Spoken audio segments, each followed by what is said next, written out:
with Subhas Agam.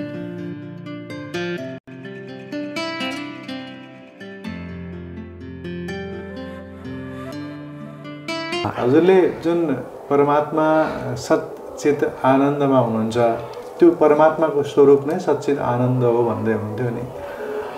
हामीले धेरै यो शब्द सुन्छौँ तर वास्तवमा व्याख्यान अलिक त्यति साह्रो धेरैले गरेको पाउँदैन। सामान्यतया आनन्दलाई चाहिँ मान्छेले रमाइलोसँग जोडिहाल्छ। सत्य र चित्त त्यो चाहिँ अझै बुझ्न कठिनै छ। सच्चित आनन्द भनेको के हो र सच्चिदानन्दमय हुनुहुन्छ भन्नुको अर्थ के हो त्यो बताइदिनुहोस् न अलिकति। सत कहिल्यै पनि नाश नहुने, यो सृष्टि हुनुभन्दा पहिले पनि भएको र अहिले पनि भएको र पछि पनि रहने, नबदलिने। कुटस्थ भनेर भन्छ वेदान्तमा। कुटस्थ भनेको एउटा फलामको गाडेका हुन्छन्, त्यसमा त हतियार बनाउने हैसा कोदाला गाग्री ताबुला बनाउनेवालाले त्यसैमाथि राखेर हान्छ। तर हान्छ त अरू बदलिन्छ, त्यो बदलिन्न, ऊ जस्ता तस्तै हुन्छ। त के भन्छन् त लियो कि के भन्छन् त गाडेको फलामको आधार हो।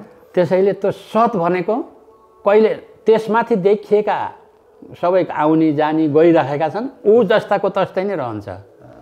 त्यसैले कहिल्यै नाश नहुने खालेलाई सत भनिन्छ, कहिल्यै पनि नाश नहुने खाले।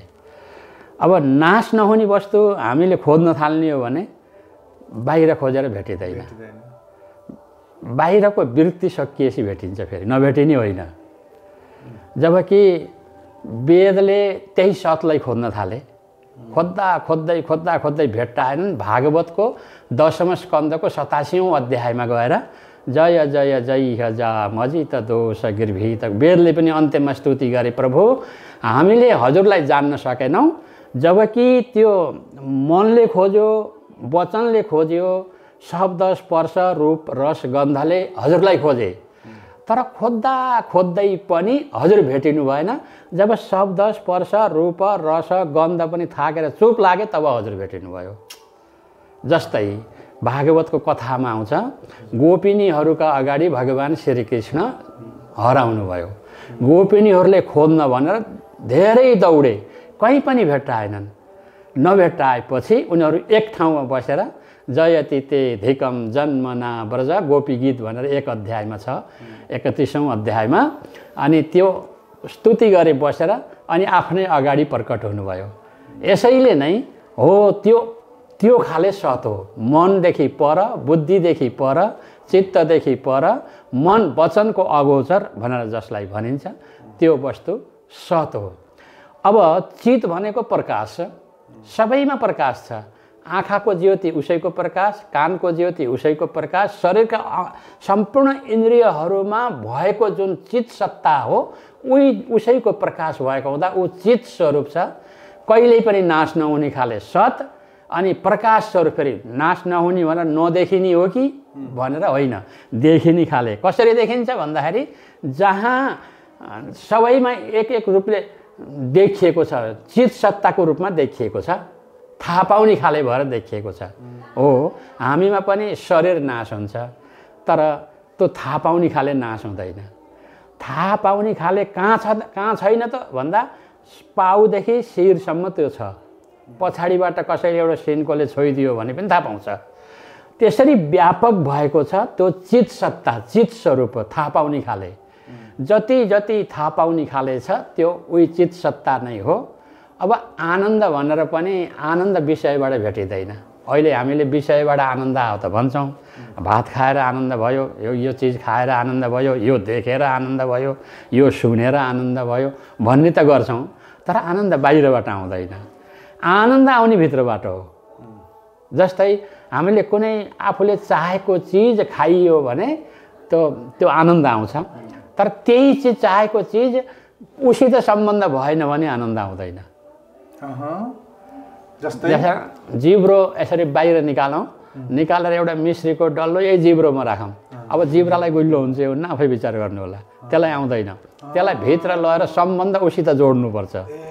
जोडिएपछि मात्रै बल्ल आनन्दको अनुभूति हुने गर्दछ। आनन्द भनेको त्यो आनन्द भनेको यहाँ सत चित आनन्द भनेको विषयातीतको आनन्द, विषयसितको आनन्द होइन, यो विष मिसिएको लड्डु जस्तो आनन्द होइन। त्यो आनन्द भेट्टायो भने अनि कहिल्यै पनि नबिर्सिने खाले आनन्द। त्यसैलाई गीताजीमा भन्नुभयो यद गत्वा ननिवर्तन्ते तद्धाम परमं मम। जुन आनन्द प्राप्त गरिसकेपछि अब अर्को आनन्दको आवश्यकै पर्दैन। अब हामी कहाँ त के हुन्छ, अब मुखले आनन्द केही खाएर आनन्द भयो भने फेरि सुन्ने आनन्द छुट्टै चाहियो, अनि सुन्ने आनन्द भयो भेटिएछ भने फेरि हेर्ने आनन्द छुट्टै चाहियो। यी बेग्ला बेग्लै आनन्द होइन, ऊ त सम्पूर्णमा भएको जुन आनन्दको पुञ्ज हो त्यो आनन्द स्वरूप लाई प्राप्त गर्यो भने अरू आनन्द प्राप्त गर्न नपर्ने खाले। त्यसैलाई यद गत्वा ननिवर्तन्ते तद्धाम परमं मम। अब त्यो कस्तो छ त नि भन्दा सत छ भनियो,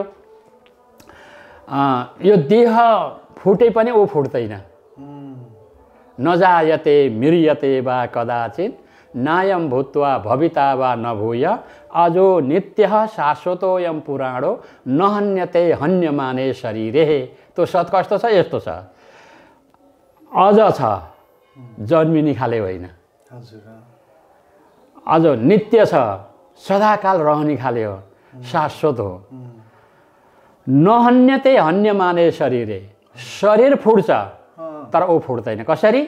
घैँटा भित्रको आकाश फुट्दैन, घैँटो फुट्छ आकाश फुट्दैन, जस्ताको तस्तै रहन्छ। हो, घैँटा भित्र हुँदाखेरि नाम फरक पाएको छ त्यो आकाशले, नाम मात्रै फरक हो, आकाश बदलिएको होइन।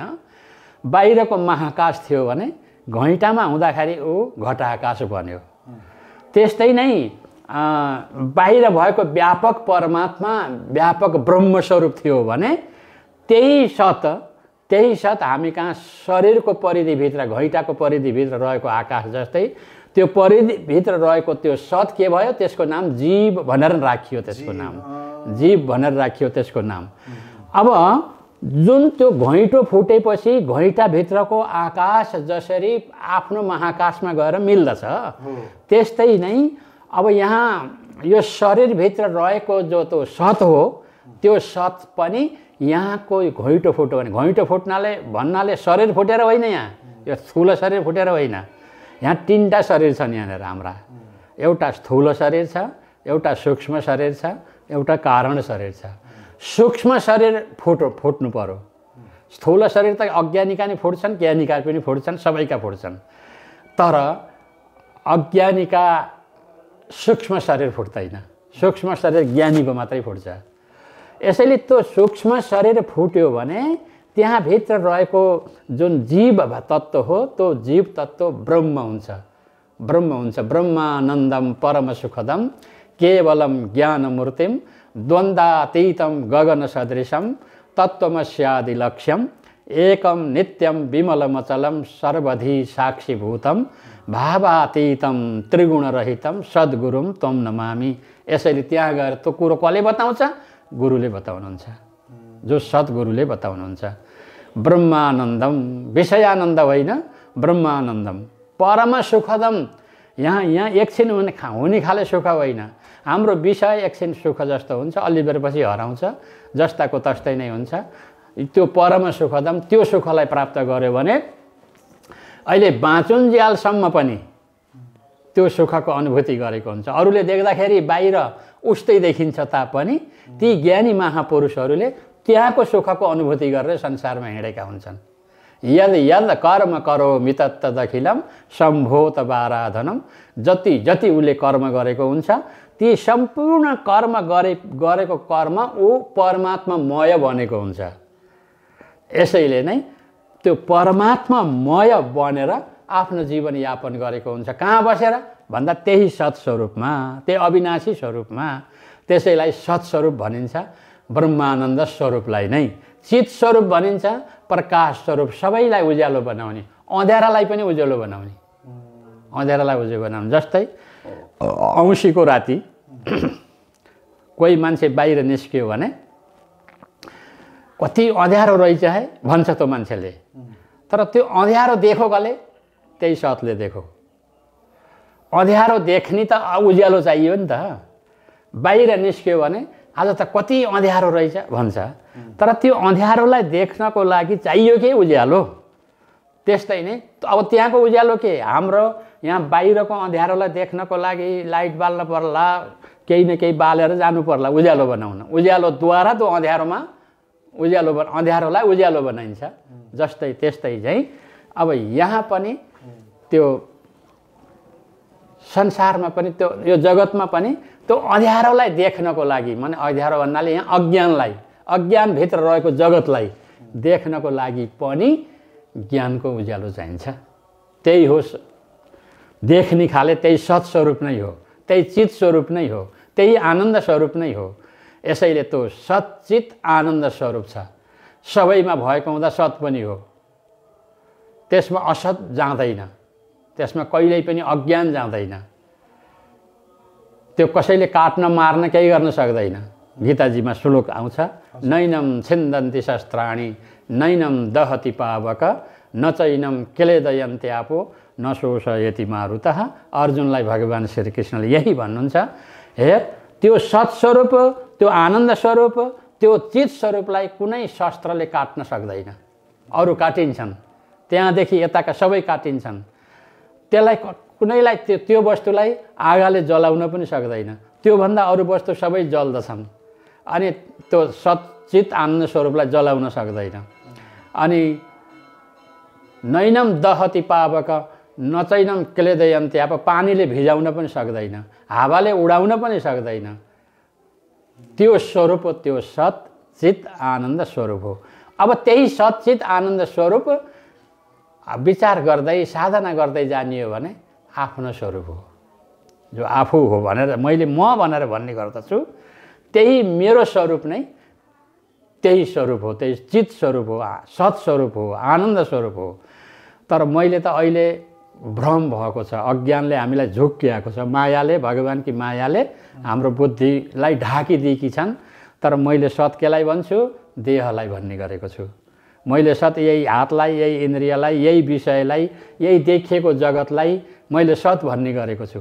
तर विचार दृष्टिले हेर्ने हो भने यो सत होइन, यसलाई सत बनाउने खाले तत्त्व अर्को सत छ। जस्तै राजाको गलामा लगाएको मणि अथवा काँचको माला लगाएछ राजाले भने, कोही व्यक्तिले बाहिर देख्ने व्यक्तिले त के भन्छन्, त्यो काँच होइन भन्छन्, मणि हो भन्छन्। यदि मणि नै लगाएर गरिब बाटोमा हिँडेको छ भने यसले काँच भिरेको भन्छन्, किनकि त्यो गरिबको घरमा देहमा हुँदा काँच पनि मणि जस्तो देखिन्छ, तर धनीको गलामा हुँदा काँच पनि मणि जस्तो देखिन्छ। भने जस्तै यो जगत जड चेतन पनि चेतनको गलामा पर्यो भने चेतन जस्तो देखिन्छ। यो चेतनको गलामा परेको हुँदा यो संसार चेतन जस्तो देखिएको छ। अब यसलाई हेर्ने दृष्टि हाम्रो बनाउनु पर्दछ। जस्तो दृष्टि हुन्छ त्यस्तै सृष्टि हुन्छ भन्ने चलन छ नि। त्यसैले यदि ज्ञान दृष्टिले हेर्ने हो भने यो जगत प्रभु नै हो, ब्रह्म नै हो। अज्ञान दृष्टिले हेर्ने हो भने कोही शत्रु हो, कोही मित्र हो, कोही यस के हुन् यो जगत, राम्रो नराम्रो, सानो ठुलो, धनी गरिब, उच्च ठुलो जात, सानो जात, के जात भन्ने यो अज्ञान दृष्टिले हेर्दाखेरि हो। जे भनिन्छन् यो त्यो ज्ञान दृष्टिले हेर्दा बित्तिकै यो सबै नै प्रभुको स्वरूप हो। बाहिर देख्दाखेरि यदि पञ्चमहाभूतका शरीर त गुण अनुसार व्यवहार गरेका हुन्छन्। कसैमा सतगुण बढी हुन्छ, कसैमा रजगुण बढी हुन्छ, कसैमा तमगुण बढी हुन्छ। अनि त्यही गुण अनुसार बाहिर शरीरको व्यवहार देखिए तापनि अब त्यो गुणदेखि पर भएको गुणातीत जुन ब्रह्म हो, त्यो ब्रह्मको दृष्टिबाट हेर्ने हो भने, उहाँ बसेर हेर्ने हो भने यो जगत सबै ब्रह्ममय देखिन्छ। अब यो अज्ञानमा बसेर हेर्ने हो भने यो जगत अनेकता छ, धेरै छ। ब्रह्ममा बसेर हेर्ने हो भने यो एकता छ, सबै एउटै नै छ। साना किराभित्र नि उही छ, गाई भैँसीभित्र नि उही छ, मान्छेभित्र पनि उही छ। भित्र मात्रै होइन, बाहिर पनि उही छ। देवहूतिले कपिलदेवको संवाद हुँदाखेरि अन्त बहि व्यवस्थितम, कुन्ती माताले भगवान् श्रीकृष्णको वन्दना गर्दाखेरि अन्त बहि व्यवस्थितम, बाहिर भित्र हजुर एक नासले हुनुहुन्छ, भित्र पनि हजुर हुनुहुन्छ, बाहिर पनि हजुर हुनुहुन्छ, जहाँसुकै नै हजुर हुनुहुन्छ, यस्ता हजुरलाई मेरो प्रणाम छ भन्छन् माता कुन्तीले। त्यस्तै अब त्यो दृष्टिबाट हेर्दाखेरि अब सबै ब्रह्ममय छ, हरिरेव जगत तब त्यहाँनिर छ। अब अज्ञान दृष्टिले हेर्ने हो भने अज्ञान दृष्टिले हेर्दा कोही कस्तो छ, कोही कस्तो छ, अब त्यही अनुसारको जन्म हुने होला, त्यही अनुसारको यात्रा हुने होला, त्यही अनुसारको बोली हुने होला, त्यही अनुसारको स्वभाव हुने होला। त्यो अज्ञान दृष्टिले हेर्दाखेरि स्वभाव पनि त्यस्तै बन्दछ, दृष्टि पनि त्यस्तै बन्दछ, अनि चिन्तन पनि त्यस्तै बन्दछ, अनि खानपिन पनि त्यस्तै बन्दछ, अनि सबै जे व्यवहार हुन्छन् सबै त्यही अज्ञानमय नै बन्दछन्। तर ज्ञान दृष्टिमा, ज्ञानको भूमिमा, ब्रह्मको भूमिमा गएर हेर्ने हो भने यो जगत प्रकाशमय छ, ज्योतिमय छ। यो जगतभित्र सबै परमात्मा नै छ, ऊ नभएको ठाउँ नै छैन। सबै ठाउँमा प्रभुलाई देख्न सक्दछ त्यो साधकले। यो कहाँबाट हुन्छ भन्दा गुरु कृपाद्वारा। गुरु वेदान्त वाक्यादिषु विश्वास इति श्रद्धा। यहाँनिर जहाँ गुरुले भनेका, शास्त्रले भनेका कुराहरूलाई विश्वास मान्नु नै श्रद्धा हो। यहाँबाट हेर्ने हो भने अब त्यो बाटो खुल्दछ। अब त्यो श्रद्धा भएन, भाव भएन, केही भक्ति भएन भने अब त्यो भाव कता जान्छ त्यो स्वभाव। यसैले हाम्रो यो पूर्वीय दर्शन अथवा वैदिक दर्शन भनौँ, यो वैदिक दर्शन यस्तो विशाल छ, फेरि अति विशाल छ। हेर्नुहोस् हाम्रो पूजा पद्धति पनि बडा विशाल छ। गाईमा पनि भगवान् छ, कुकुरमा पनि भगवान् छ। अब त्याउरा आउँछ, त्याउरा कुकुर पनि पूजा गर्छन्, नागको पूजा हुन्छ, गाईको पूजा हुन्छ, कौवाको पूजा हुन्छ, माईको पूजा हुन्छ, आमाको पूजा हुन्छ, कन्याको पूजा हुन्छ, सबैको पूजा हुन्छ। भएन भनेर जडको पिपलको पनि पूजा हुन्छ, बुट्टाको पनि पूजा हुन्छ। यसरी शालिग्राम भयो। यसरी विशाल दृष्टि भएको यो हाम्रो आध्यात्मिक चिन्तन, वैदिक चिन्तन छ। अब यो वैदिक चिन्तन जतिदेखि बाहिर जाने भने संकीर्ण विचार हुन्छ। अब संकीर्ण विचारमा के हुन्छन् यहाँ? काम पनि त्यही हुन्छ, क्रोध पनि त्यही हुन्छ, लोभ पनि त्यही हुन्छ। काम, क्रोध, लोभ, मोह, मद, मत्सर यी कहाँ हुन्छन् भन्दा यो संकीर्ण आफ्नै विचारमा हुन्छन्। यदि हामीले यस्तो संकीर्ण विचारलाई हटाएर वैदिक विचारद्वारा, ज्ञान विचारद्वारा, ज्ञान दृष्टिद्वारा यो जगतलाई, आफूलाई हेर्ने गऱ्यौँ भने त्यहाँ सम, दम, उपरति, तितिक्षा, श्रद्धा, समाधान, आनन्दको अनुभूति गर्न सक्दछ त्यो साधकले। यसैले हाम्रो जीवन यसैका लागि हो। यो मनुष्यको जन्म, यो भारतवर्ष, यो पवित्र भूमि, ऋषिमुनिहरूले तपस्या गरेको तपोभूमि, श्रीकृष्ण गण्डकी शालग्राम बनाउँदै हिँडेकी कृष्ण गण्डकी बगेको भूमि, यो पवित्र भूमि हो। स्वर्गका देवताहरूले पनि यसका लागि यो ठाउँ रोजेका हुन्छन्। तर जानेन भने नजानेकाले मणिलाई नि काँच भनेर फालिदिन्छ। त्यस्तै नै आफ्नो जीवन त्यत्तिकै बिताउन हुँदैन र आफ्नो जीवन प्रभुलाई जानेर नै, प्रभुलाई चिनेर आफ्नो जीवन बिताउनु पर्दछ। अनि त कसरी चिन्ने हो, के गर्ने हो भन्ने शङ्का हुन्छ कसैलाई भने प्रभुलाई चिन्नको लागि सजिलो बाटो छ। आफूले बोकेको भारी बिसाउने, अहिलेसम्म बोकेको भारी। अहिले के बोकिएको छ? काम, क्रोध, लोभ, मोह, मद, मत्सर बोकिएको छ। यो भारी बिसाइदिने, शास्त्रतिर मनलाई फर्काइदिने, गुरुको चरणतिर फर्काइदिने हो भने अब यो बाटो खुरुखुरु खुल्छ, सजिलो छ। हामीले त भन्छौँ साधना गर्न अप्ठ्यारो छ, भगवान्लाई कहाँ हुनुहुन्छ खोज्न अप्ठ्यारो छ भन्ने चलन हुन्छ कतै कतै। तर यो अप्ठ्यारो होइन, सजिलो छ। बरु यो विषयको व्यवहार मिलाउन बडा अप्ठ्यारो छ। सेवा धर्म परम गहनो योगी नाम अप्यगम्य भन्छन्। यो सेवा धर्म पनि यिनी बाहिरतिरका कुराकानी मिलाउन ओर्न बरु अप्ठ्यारो छ। तर भगवान्लाई प्राप्त गर्न त्यति अप्ठ्यारो छैन। आफूले आफैलाई जान्नको लागि त्यति अप्ठ्यारो छैन। बाहिर फर्केको चित्तलाई भित्र फर्काउने, बहिर्वृत्ति बनेको व्यक्ति अन्तर्वृत्ति बन्ने। अन्तर्वृत्ति भनेको के हो भनेर फेरि घरभित्र फर्किने त होइन, आफ्नो हृदयभित्र फर्किने अथवा परमात्मातिर फर्किने र आफ्नो स्वरूपतिर फर्किने। र यसरी यसलाई हेर्ने, यो देह कहिलेसम्मको हो, यसलाई कसद्वारा यो म बोलेको छु, कसद्वारा मैले सुनेको छु, कसद्वारा मैले यो नाकबाट गन्ध पाएको छु, कसद्वारा मैले काम गर्ने गरेको छु, कोद्वारा मैले अनि यहाँ जे कर्म गर्छु त्यो कर्म गर्ने गरेको छु भनेर अलिकति आफूतिर फर्केर विचार गर्ने हो भने यो भवसागर सजिलै तरिहाल्यो। बहुत सुन्दर। The Secrets of Life with Subhas Agam।